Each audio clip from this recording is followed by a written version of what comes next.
So check this out. This is kind of fucked up.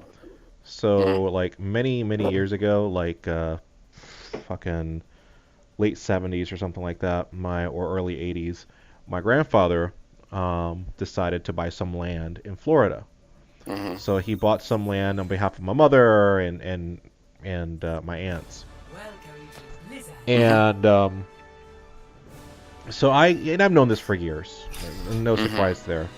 So I was talking to my mom and she's like, "Hey, ooh, no healer. Oh, God damn it, people!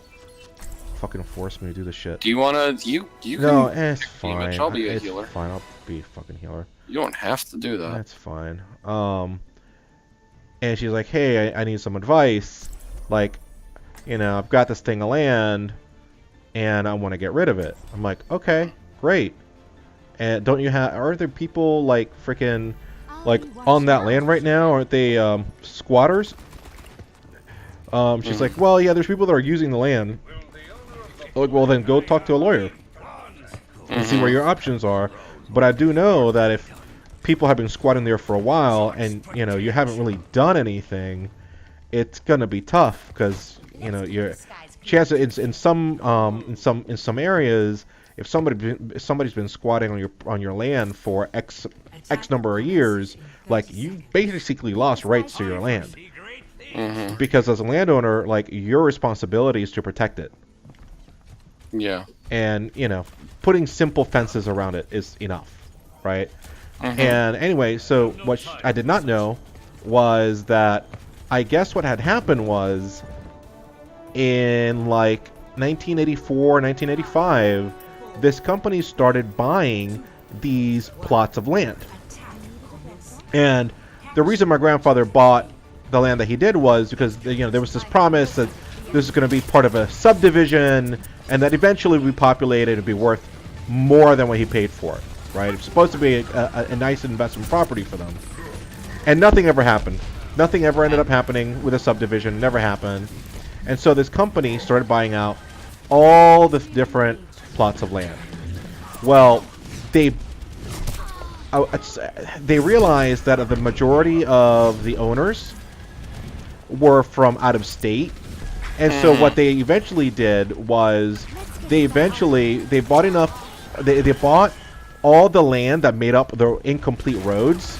So the dirt roads that were carved out for the subdivision, they bought.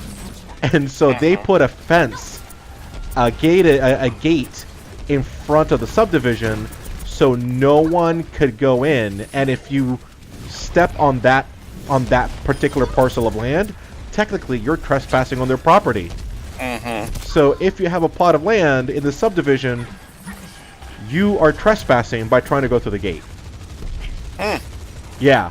So they basically, and this is ingenious of them, to me it's unethical, but it's legal.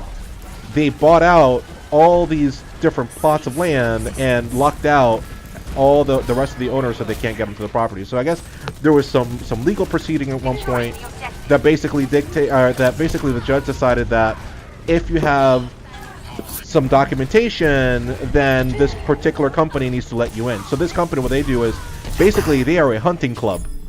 So they are a hunting club that's using land that they do not own, because they don't own all of the parcels.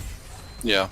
They're using land that they don't own to profit off of it. So they got a clubhouse, they've got a restaurant, they've got a couple of other amenities for the club members, basically by leveraging other people's land, which is so fucked up.